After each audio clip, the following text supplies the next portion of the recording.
Monday, December 11, 2023, at approximately 10:30 p.m. Eastern Time, Scoot Henderson officially arrived to the NBA. And we will be discussing that along with Luka Doncic, who I believe is the MVP right now if the season were to end today. But yeah, welcome back to another weekly recap. Obviously, as we go along, I just do it in the order of my power rankings. And obviously, the worst team in basketball is the Detroit Pistons, who went 0-4 again this week. In Game 1, they played the Pacers. They lost 131-123. Everyone was eating in that game. Jaden Ivey had 18 off the bench, and Asar had 20 on 8 of 10 shooting. That's what we need if we're Pistons fans. Then Bojan tried to get his trade value up in the loss against the Sixers. He had 33 points in a losing effort. I have absolutely no comment on the game in Philly, though. It was atrocious. And then I also have no comment on the Bucks game because both games were non-competitive affairs. The Spurs finally ended their losing streak after 18 games. They got up to 18. They only scored 82 points against the Rockets to start the week. And then we saw promising signs against the Lakers. And the first time they played them, Wemby had 30 points, 13 rebounds, and 6 blocks in that game. And then Keldon Johnson had 28 points, 8 assists, and 5 rebounds. And they almost came back. And then they carried that late momentum to the next game against the Lakers, which was Friday, where they finally snapped the losing streak. Devin Vassell had 36 points, and yeah, that's why they won. And then they went right back in the loss column as they lost to the Pelicans. But yeah, they dropped a spot because the Wizards, who are at 28 now, finally moved up. Since I saw a lot of promising signs from the Wizards this week. They got beat up by the Sixers to start the week off, obviously. Then they got cooked by Brandon Ingram. But Kyle Kuzma and Bulak Coulibaly both played really well. Coulibaly, I thought his biggest weakness, outside of him just being really young and a raw talent, I thought it was his shooting. I didn't know how that was going to translate. He hit 4 threes in that game. And the Wizards taking him with their pick, starting to look better and better every day, if you ask me. They finally won a game against the Pacers. Kuzma and Poole both had 30 points against a defensively challenged Pacers team. Tyus Jones had a triple-double, and then, yeah, they won. And they almost got another win in Phoenix against my Suns. Daniel Gafford had 26 points, 17 rebounds. Tyus Jones had 22 points and 11 assists. But unfortunately for them, they could not pull out the win. But there was a lot of really good signs this week, and I think they're going to start winning a little bit more. So that's why I moved them up. The Grizzlies went 0-3 this week with 2 losses to Houston and a loss to the Mavericks. I'm not going to talk about those games because I'm not really entertained by this team. I'm not invested in this team until Ja Morant comes back, which is Tuesday. This is the last weekly recap without Ja Morant. He comes back tomorrow since today's Monday. But Triple J hit 6 threes, 41 points in a game. Bane had 28 and 8. Those two dominated all week. There was Dylan Brooks, Desmond Bane banter. That was hilarious. But yeah, those two, Desmond Bane and Triple J, if they play like this when Ja's back, they might actually make the playoffs. Now, it's a long shot. They're what? What's their record right now? They're 6-18. Yeah, I don't know if they'll actually make the playoffs, but they're going to look a lot better. And then the next team we got is the Portland Trail Blazers. They went 0-4 this week. It might have been the best loss in Portland Trail Blazers history, since Scoot Henderson had 17 points while shooting 8 of 16, which is 50%, and he had 6 assists. That's the game he arrived in. And then in another loss, Scoot Henderson had 23 points and 10 assists. And then everything else that happened this week in the next 2 games, it's really pointless. Then a team that also went 0-4, the Charlotte Hornets. Terry Rozier had 34 points, 13 assists against the Heat in the loss. Then all the starters cooked in Miami, but they had no bench production in Miami, so they lost that game. And then loss number 3 came to the Pelicans, despite Miles Bridges having 27 and 10, and Rozier having a 30-point, 6-assist performance. And then they ended the week by getting absolutely wiped by the 76ers by 53 points. Now we got the Atlanta Hawks, very disappointing team. They went 1-3. Their one win came against the Raptors after losing to them a few days prior. Trae Young was going off all week when he played. He missed He got ejected in one game, but he had a few good performances. And then the game against the Nuggets where Trae Young got ejected, but Bogdanovich had 40 points on 10 threes. I was watching that. They almost came back and won that, being down a lot. They were down a lot, but that was crazy to watch. And then the only team they beat was the Raptors, and the only team the Raptors beat were the Hawks since they split the games. But they lost in New York against the Knicks. If you looked at the box score like I did, since I didn't have any interest in watching that game, you would have thought they won. Scotty Barnes had 20, OG Anunoby had 29, Siakam had 20, Dennis Schroeder had 20 and 10. But they just couldn't get the job done because they couldn't play defense, which was unusual for them. And then they won against the Hawks. Scotty Barnes and Pascal Siakam both went off in that game. And then they went right back in the loss column as they lost to the Hawks. And Scotty Barnes was the only one that really showed up in that game. So that's why they lost. And then we got the Utah Jazz. They went 2-2 on the week. Final score against the Thunder was a lot closer than the game actually was. That was their first loss of the week. Keontae George had 30.7 assists. You really love to see it. And Lauri Markkanen came back, and they won their next two games. First against the Knicks, and a comeback win. Lauri Markkanen had 23 points, 8 rebounds. Then they beat the Blazers. Colin Sexton torched the Blazers, and the score was a lot closer than the game was again. And then Sexton was cooking again, this time in Sacramento, but this time in a losing effort with Lauri Markkanen playing. I think they're a better team than the Raptors and the Hawks are. So that's why they moved up. There's a lot of good things going on in Chicago. Obviously, they went 1-3 this week, but their losses. They lost to the Bucks in overtime. They lost to the Nuggets, and they lost to the Heat. They lost by 4, 8, and 2 to those really good teams. So I'm not going to complain. Obviously, we all know Kobe White has been going crazy. DeMar DeRozan's been looking good of late. Funniest thing of the week was when Andre Drummond, there was a rumor, I think it was a fake rumor, but Andre Drummond apparently said that he should be starting over Vucevic. Vucevic then dominated the whole week. And actually, in the game after, it was right before the Nuggets game where this rumor came out. Vucevic had 26 points, 16 rebounds, and 5 assists. Obviously, they lost the game. But it was just really funny. I don't believe that rumor, but of course, as soon as that rumor comes out, Vucevic starts going crazy. But yeah, the Bulls went 1-3, so obviously not a good week, but you look at everything, competition, the elevation of the players' play, they didn't look too bad. But a team that has looked really bad, the Golden State Warriors, they're at 20. They started the week off with a loss in Phoenix. Only reason they lost that game was since Draymond Green killed the momentum as he got ejected and then later suspended, as we all know. Draymond Green, it will be out 3 weeks at minimum. If he didn't get ejected and do that, they would have won the game, since Steve Kerr finally made the adjustment by benching Wiggins and Looney.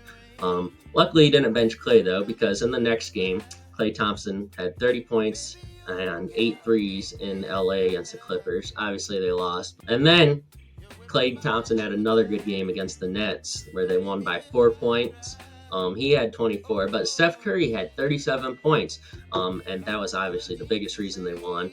And then to end the week, they won in Portland. Klay Thompson had 28. Klay Thompson might be back. Let's hope Klay sustains this, because he was really, really good the last 3 games, as he had 30 points, 24, 28. Very good 3-game stretch. They won 2 out of 3. The only loss came to a very good team. That's the Clippers. Moving Wiggins to the bench to have him play with Chris Paul has been so big, because Wiggins had 25 yesterday off the bench. Like, him and Chris Paul's going to get Wiggins back. I'm calling it right now. So, yeah, good week for the Warriors overall, even though you got to factor in the drama. And another disappointing team. We got my Phoenix Suns. Went 2-2 on the week. The first game against the Warriors. It was a very ugly basketball game. But the most disappointing part and most embarrassing part was when I saw a 7'1" center miss a wide open dunk. Nurkic, like, you're 7'1". You can't be missing dunks after that wide open. Then we lost to the Nets in the Big Three's debut. And then right after, we were about to play the Knicks. We were playing the Knicks, then Bradley Beal got hurt, an ankle injury. He can't catch a break. We lost because Jalen Brunson sauced and tossed us. We can't stop a sloth on defense. But then we beat the Wizards, barely, as if the week wasn't embarrassing enough. very disappointed in my Suns this week. Next up, we have the Brooklyn Nets. The Nets had an unfortunate matchup in Sacramento against the Kings. They just simply couldn't keep up with the scoring. Then they traveled to Phoenix, where they won because they beat teams that are defensively challenged, because they are offensively challenged as a team. If you're talking about the Nets, because they don't have a true number one scorer. But obviously, as I say that, we'll skip the Denver game. We'll go down to the Warriors game where Cam Thomas had 41 points. He's going to be very good. He's just not number one right now. Go back to the Denver game. What you would expect in Denver happened. They lost by 23 points. It was a brutal road trip, though, if you look at the teams they played, and it was just an unfortunate 1-3 week. I do think they're a lot better than the 18th team in basketball, but given the power rankings and their record, I had to drop them to 18th. After a good week, the Cleveland Cavaliers, they went right back to their losing ways. They lost to the Magic despite 36 from Garland. Then they played 2 games in Boston. I mean, the Boston Celtics haven't lost at home still, so they lost both of those games. And then we got terrible injury news as we found out Garland and Mobley are going to both miss extended time. But they did win the game because the rest of the team came to play against the Hawks. So they went 1-3 on the week. The Magic and Celtics are good teams, so you don't fault those losses as much. Next, we had the Indiana Pacers, who dropped really, really far as they had a bad week after making it to the in-season tournament finals. They started the week off with an 8-point win in Detroit. Then they lost their next 3 games. One of the teams they lost to was the Wizards because they're defensively challenged. I was hesitant on putting the Pacers high last week, even though they played really well in the in-season tournament. And literally the reason why is because they're very bad defensively. They gave up 131 points. They gave up 123 points, 140 points, 137, and 127. It's hard to put very bad defensive teams high in power rankings because you get weeks like this where they can't stop anybody. But in the game they won, Benedict Mathurin had 30 points and 8 assists, and we'll take that as the positive sign out of this week. The Knicks, they started the week off with Julius Randle, 34-point performance in the W. Then they lost to the Jazz. Disappointing. They were up for the most part of that game. They had a lot of high highs and a lot of low lows. And then Brunson had a 50 ball on my Suns, resulting in a win there. Then they proceeded to lose to the Clippers, but looking at the box score, they had a good offensive game. Problem was they gave up 144 points, but 2-2 week for the Knicks, not terrible. Next up, we got the Rockets, who went 3-1 with wins against the Spurs, Grizzlies, and Grizzlies again. Then their one loss came in Milwaukee against the Bucks. They were really close to be going 4-0. One game, Tari Eason had a career-high 25 points, 14 rebounds. Dylan Brooks against the Grizzlies. Obviously, we've all seen the quote, he makes it an emphasis not to lose to them. He does not want to lose to them. I don't blame him, but we'll see what happens when Ja is back, though. I think Dylan Brooks and Ime Udoka are my favorite coach-player duo right now. Not because of good, but how entertaining it is, because they're both getting in fights, they're both getting teed up, they're both getting ejected, and they both got ejected against the Bucks in Milwaukee.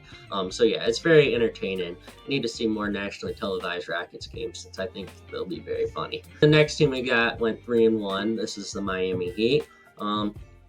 They beat the Hornets twice, and then they beat the Bulls. And they only played the Hornets and Bulls this week, and they had 4 games. So they obviously should have went 3-1. Their one loss was to the Bulls, though, at home.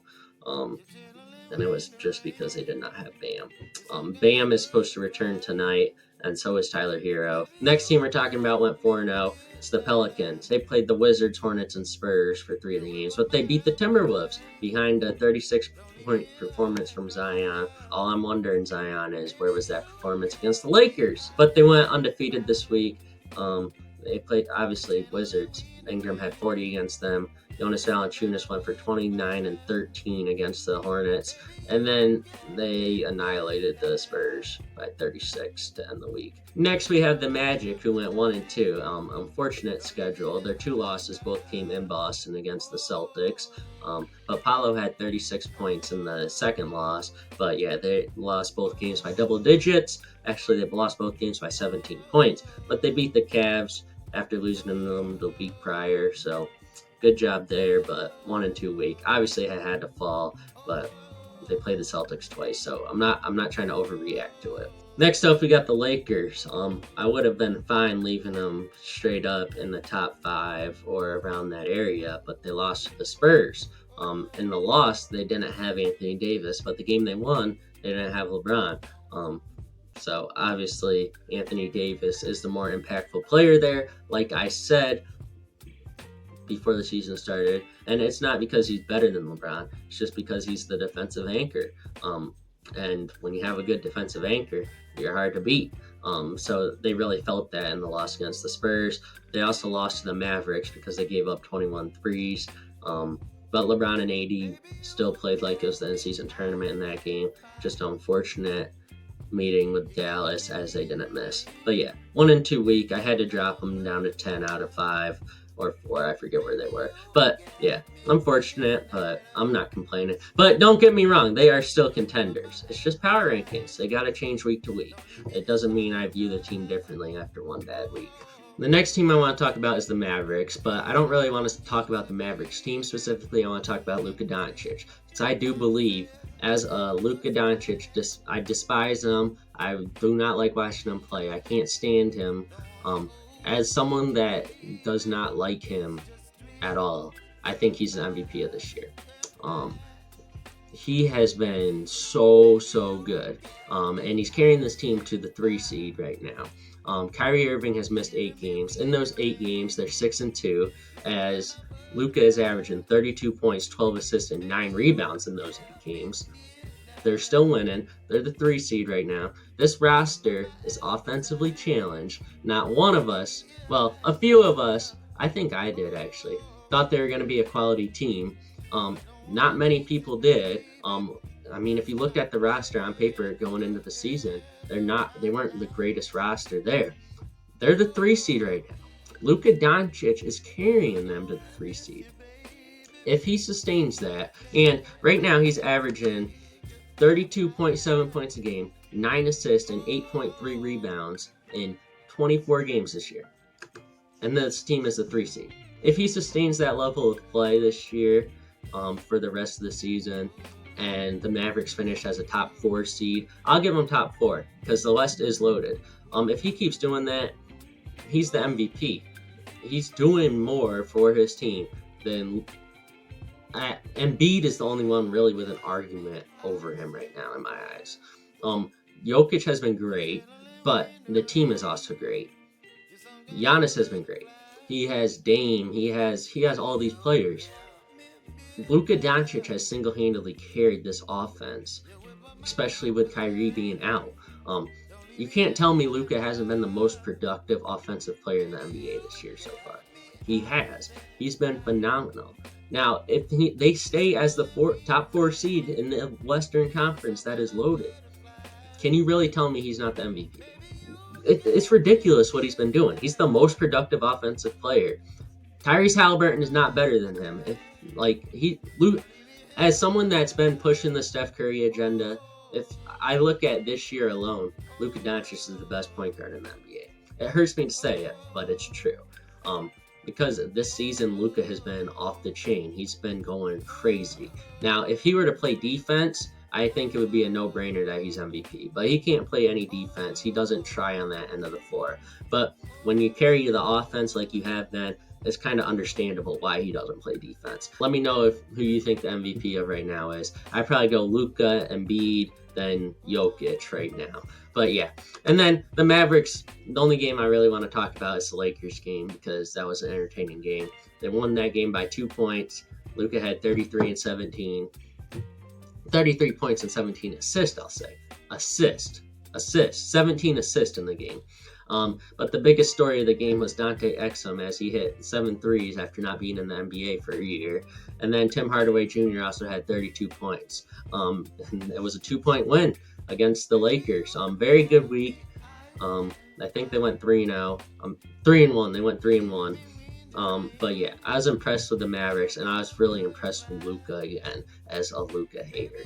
Then next team I want to talk about is the Thunder. They went 2-1 this week. Their only loss came against the Kings, as SGA and Fox were going crazy, but SGA had 43 points, 9 assists in the game. But yeah, they didn't come out on top. Then they beat the Jazz. Obviously, they took care of business there. And then on the road against the Nuggets, it was a very impressive win by the young Big Three, who led the way. They won by 1 point. They were down 8 with like 3 minutes left. They came back to win the game. Very impressive and very gutsy win there. That's why I moved them up this week, I think. Or I might have moved them down one spot since we do have big risers this week. But yeah, I was impressed with the Thunder this week, especially because of that one win. But they couldn't be number 7 because the team that beat them, the Kings, is number 7. The Kings beat the Nets as Malik Monk and De'Aaron Fox combined for 50 points and 18 assists. But the most important thing about that game was Keegan Murray shot the lights out, and he's been struggling all year. But this game got him going, and we'll talk about what happened in the last game this week because Keegan Murray did go off, but this game was the start of that. And finally got him back on track. Then the Kings went to LA, got smoked by the Clippers.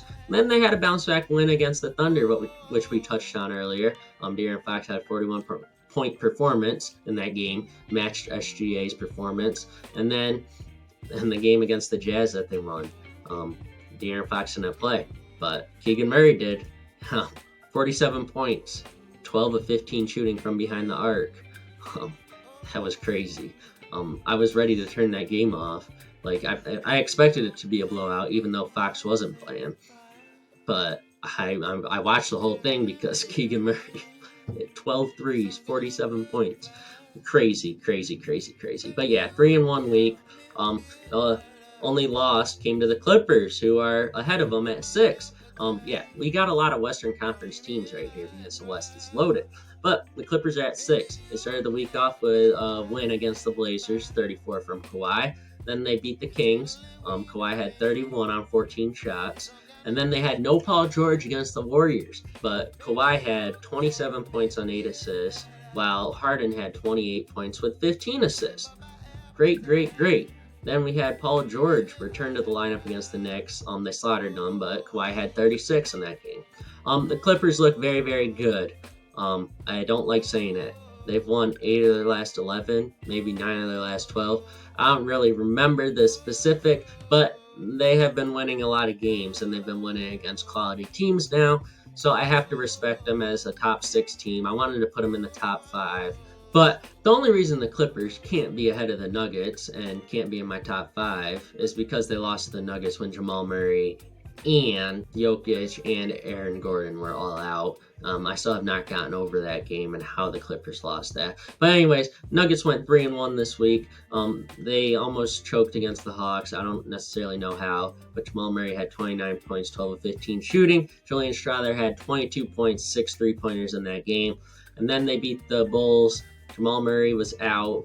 Jokic got ejected, but Reggie Jackson led the way with 25 points in the W. Then in the W against the Nets, the Nuggets bench went off, and Jokic had a triple-double. Then their only loss came against the Thunder, and it was because KCP didn't play, I guess. I guess his absence was bigger than we could have imagined. But yeah, that was their only loss. They're at number 5. Men at number 4. Finally back in my top 5, top 4. We have the Milwaukee Bucks. They went 4-0 this week. They barely made it out of the game against the Bulls with a W. They won by 4 points in overtime. Giannis finished with 32 points, 12 rebounds, and 6 assists, but Dame was bad scoring-wise in that game. Then in the W against the Pacers, Giannis went for a career-high 64 points in a very heated game with ejections. Bobby Portis got ejected in the game. Tempers were flaring, but even the funniest part was after the game with the game ball, dealing with that. But yeah, 64 points from Giannis. Congratulations, Giannis, on your career high. Then they played the Pistons at home. Dame and Bobby Portis each had 30, and they annihilated them. Let's just be real.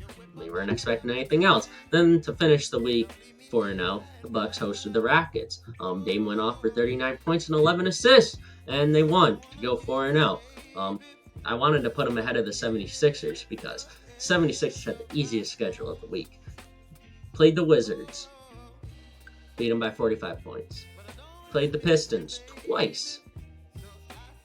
when I say how you would expect. And then they beat the Hornets by 53 to end the week. So 4-0. They don't want to move them down after a 4-0 week, but they might have had the easiest schedule for any top team that I've seen since the Mavericks in the beginning of the season. But yeah, Embiid went for 40 like 3 times this week. So, yeah. Well, I don't want to talk about them, the 76ers, that much. We all know they're really good, and they did not play anybody interesting last week. So, yeah. Then we got the Timberwolves. They started the week off with an unfortunate road loss to the Pelicans. The bench was seriously outperformed, which was a big reason for the loss. Then they followed that loss up with a dominant performance by all the bigs, as Cat had 21 points, 17 rebounds, and Gobert did his thing. And Naz Reid had 27 points off the bench. If you hadn't guessed, they played the Mavericks. Since the Mavericks don't really have the bigs to keep up with the Timberwolves, so the bigs really dominated in that game. And then against the Pacers, they won. They got 40 points from Cat, 37 from Anthony Edwards, and the rest was history. So yeah, 2 in 1 week. They did unfortunately move out the top spot, as the Celtics moved into the top spot, as they beat the Cavs twice and they beat the Magic twice. Porzingis made his return in game 1 of the week against the Cavs with a 20-point double-double. Then they played the Cavs again, obviously. Jason Tatum led the way that game. Then Tatum also led the way in this first win against the Magic, as he had 30 points. Then they concluded their week with a home win against the Magic again. NBA, I'm getting tired of these schedules. Back-to-backs against the same teams is just really unentertaining. But Jaylen Brown had 31 to end the week. And that's going to end this video. Hope you enjoyed. We do these every week. Every Monday they get released. If you want someone to recap the week of basketball for you, hit the subscribe button. And I'm going to be coming out with a video talking about Lauri Markkanen and his trade. I do know where he's going. There's only one obvious answer for if he gets traded, where it's going to be. It's so obvious. But if you want to see that video, let me know in the comments down below. But yeah, have a good one. Bye.